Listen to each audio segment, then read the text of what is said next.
everyone, it's Mrs. Gill. I wonder if you notice where I am.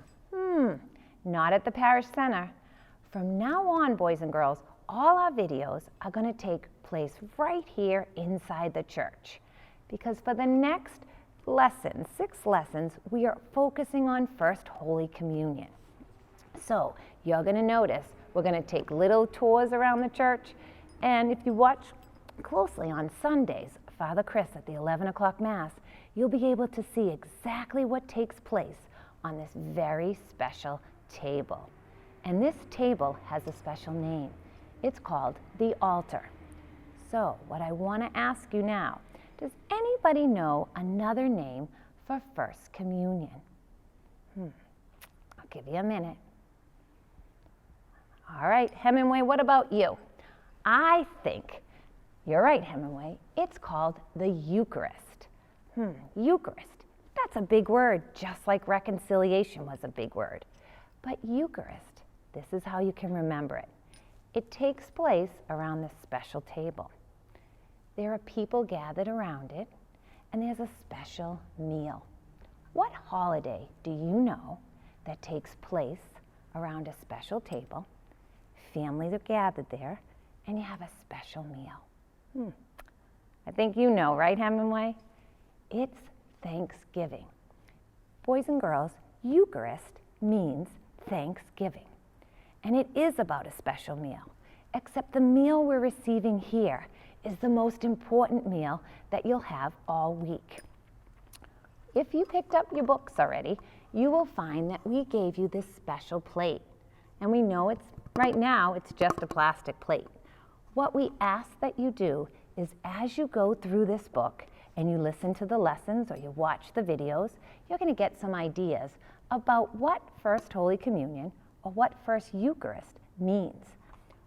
Someone already sent in their beautifully decorated plate, so we would love, once you fill yours in, please send us pictures so we can post them on the website. So I said, this is where a special meal takes place. Each Sunday at Mass, Father Chris has a plate, but it's not this type of plate. You will see he has a special cup called the chalice, and he has a ciboria, which is where we keep the Eucharist.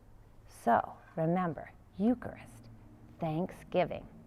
We are thankful that every week we will be able to receive Jesus.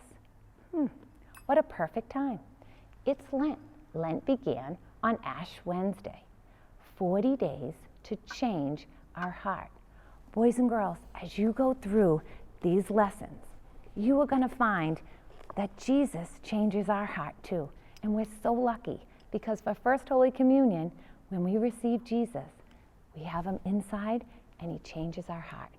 I hope you remember back at Christmas, we talked about the Grinch and his heart grew sizes. Guess what? When you receive Jesus, you change every week. You become better and better and the best version of yourself. We gave you a special prayer, and we gave you, included in this packet, was a little set of hands. And it's called, As I Begin My Journey to the Altar, Please Pray for Me. Remember, we started out saying prayer is so important. We need to talk to God every day, even if it's just to say, hi God, thanks for the day. Could you help me today, God? So, we're going to teach you a special prayer. And the reason Mrs. Darling and I chose this prayer is after you receive communion, you need to thank God. And Mrs. Gill, what prayer am I going to say? I don't remember the words to the Our Father or the Hail Mary. This is an easy one. So, we're going to call God on a special line, and it's called AT&T. So we can ask him, tell him, or thank him for something.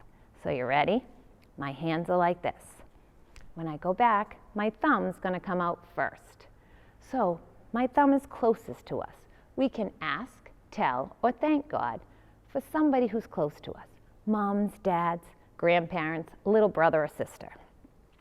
My next finger is my pointer finger. So we're going to say a prayer to God for someone who points us in the right direction. Again, we can ask God for something for that person, we can tell him something about that person, or we can thank him for that person. My next finger that goes up is for the tallest person in the church. And we would like you to say a special prayer for Father Chris. He could use our prayers too. I know you may think, oh, what does Father Chris need prayers for? But boys and girls, he really could use them every day. He has a tough job. My next finger is my weakest finger. That we'd like you to say a special prayer for those who are sick.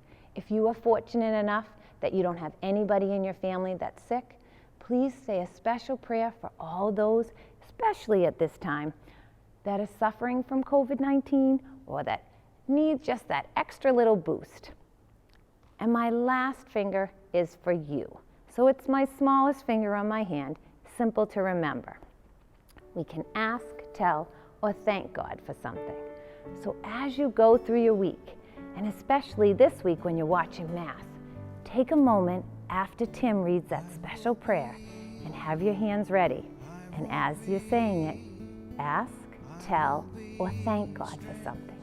Thumb, pointer, tallest person, my weakest finger, and then for yourself. Have a great week. See you soon. I will be strength for the journey.